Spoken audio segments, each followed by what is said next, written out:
محترم سامعین کرام، السلام علیکم ورحمۃ اللہ وبرکاتہ۔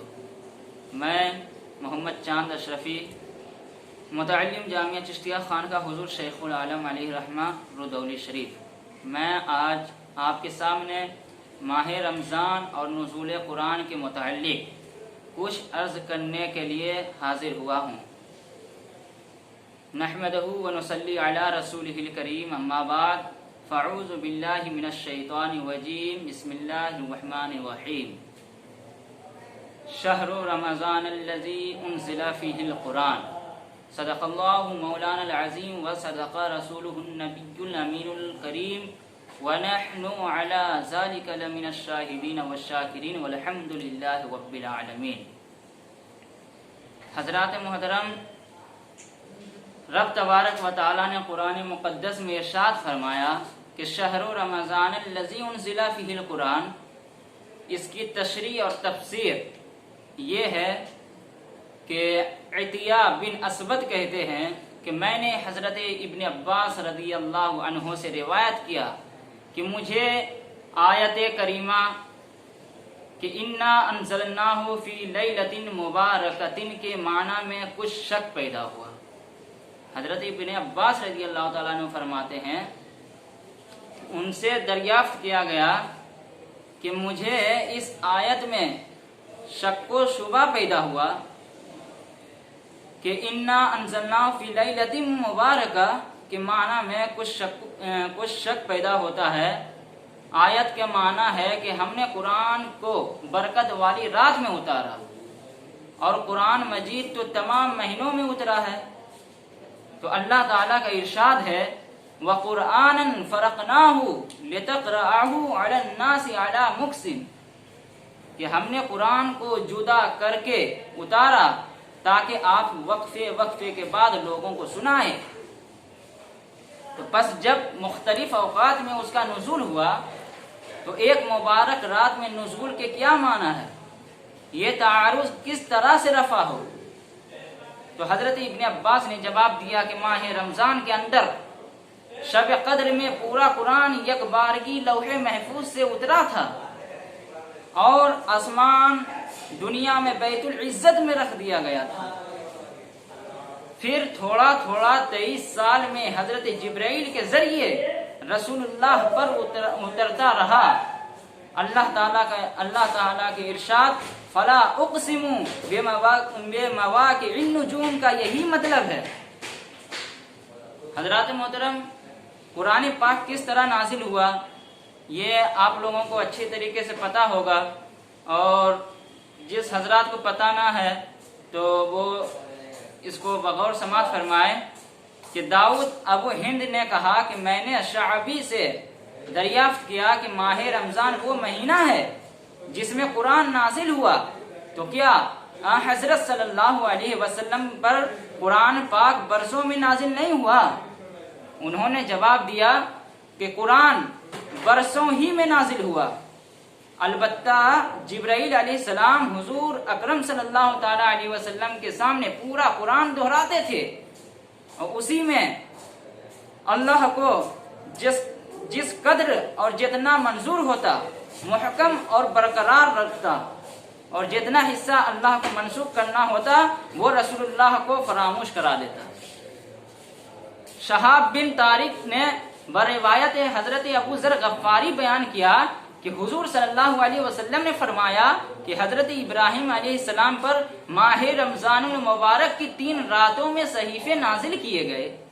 حضرت موسیٰ علیہ السلام پر توریت ماہ رمضان کے جمعہ کی راتوں میں نازل ہوئی۔ حضرت داؤد علیہ السلام پر زبور ماہ رمضان کی 18ویں شب کو اتری۔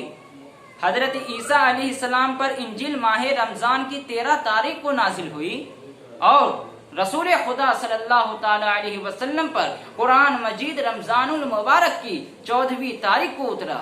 اس کے بعد یعنی نزول قرآن کے مہینے کی تصریح کے بعد اللہ تعالیٰ نے قرآن پاک کی صفت بیان فرمائی کہ وہ ہدی للناس ہے، یعنی کہ لوگوں کو گمراہی سے نکالنے والا ہے، وبینات من الہدی والفرقان، یعنی حلال و حرام اور احکام کی روشن دلیلیں ہیں، اور وہ حق و باطل کے درمیان فرق کر دینے والا ہے۔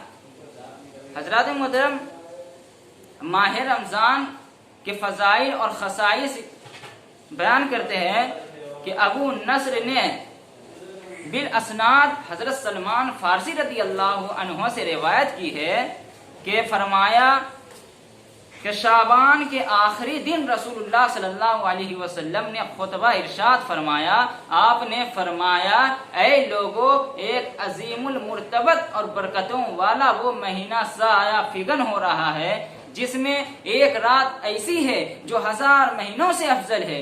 اللہ تعالیٰ نے اس مہینے کے روزے فرض کیے ہیں اور اس مہینے کی راتوں میں عبادت کو افضل قرار دیا ہے۔ تو جس شخص نے اس مہینے میں ایک نیکی کی یا ایک فرض ادا کیا، اس کا اجر اس شخص کی طرح ہوگا جس نے کسی دوسرے مہینے میں فرض ادا کیے۔ یہ مہینہ صبر کا ہے اور صبر کا صلہ جنت ہے۔ یہ مہینہ نیکی پہنچانے کا ہے۔ اس مہینے میں مومن کی روزی میں اضافہ کیا جاتا ہے۔ جس شخص نے کسی روزہ دار کو افطار کرایا، اس کے گناہ بخش دیے گئے، اس کی گردن آتش دوزخ سے آزاد کی جائے گی اور روزہ دار کے روزے کا ثواب کم کیے بغیر افطار کرانے والے کو بھی روزے دار کی برابر ثواب ملے گا۔ حضرات محترم، صحابہ کرام نے عرض کیا کہ ہم میں سے ہر ایک کی استطاعت اتنی نہیں ہے کہ افطار کرائے۔ حضور نے فرمایا، اللہ تعالی ہر اس شخص کو اجر مرحمت فرمائے گا جس نے ایک کھجور یا ایک گھونٹ دودھ یا ایک گھونٹ پانی سے بھی روزہ کھلوایا۔ یہ مہینہ ایسا ہے کہ اس کا اول حصہ رحمت ہے اور درمیانی حصہ مغفرت ہے اور آخری حصہ دوزخ سے آزادی ہے۔ تو بس جس نے اس مہینے میں اپنے غلام پر آسانی کی، اللہ تعالیٰ اسے بخش دے گا اور جہنم سے آزادی عطا فرمائے گا۔ بس اس مہینے میں یہ 4 باتیں زیادہ سے زیادہ کرنا چاہیے۔ ان میں سے 2 باتیں ایسی ہیں جن سے تم اپنے رب کو راضی کر سکتے ہو۔ اول یہ کہ اس بات کی گواہی دینا کہ اللہ کے سوا کوئی معبود نہیں۔ 2 اپنے رب سے مغفرت طلب کرنا۔ 2 باتیں وہ ہیں جن کی تم کو ضرورت ہے۔ وہ یہ ہے کہ اول اللہ تعالیٰ سے جنت کی طلب کرو، 2 اللہ تعالیٰ سے جہنم سے نجات مانگو۔ جس نے اس مہینے میں کسی کو شکم سیر کر کے کھلایا تو اللہ تعالیٰ اس کو میرے حوض کوثر سے ایک گھونٹ پلائے گا اور پھر کبھی اسے پیاس نہیں محسوس ہوگی۔ حضرات محترم، میں اپنی گفتگو کو یہیں پر ختم کرتا ہوں۔ مجھے یقین ہے کہ آپ حضرات اس موضوع کو سن کر کچھ نصیحت حاصل کریں گے۔ اللہ تبارک و تعالیٰ کی بارگاہ میں التجا ہے کہ ہم تمام مسلمان کو سیدھے راستے پر اور ماہ رمضان المبارک کے مبارک مہینوں کی فضیلت کو اچھی طرح جاننے کی کوشش عطا فرمائے۔ وآخر دعوانا ان الحمد للہ رب العالمین۔ السلام علیکم ورحمۃ اللہ وبرکاتہ۔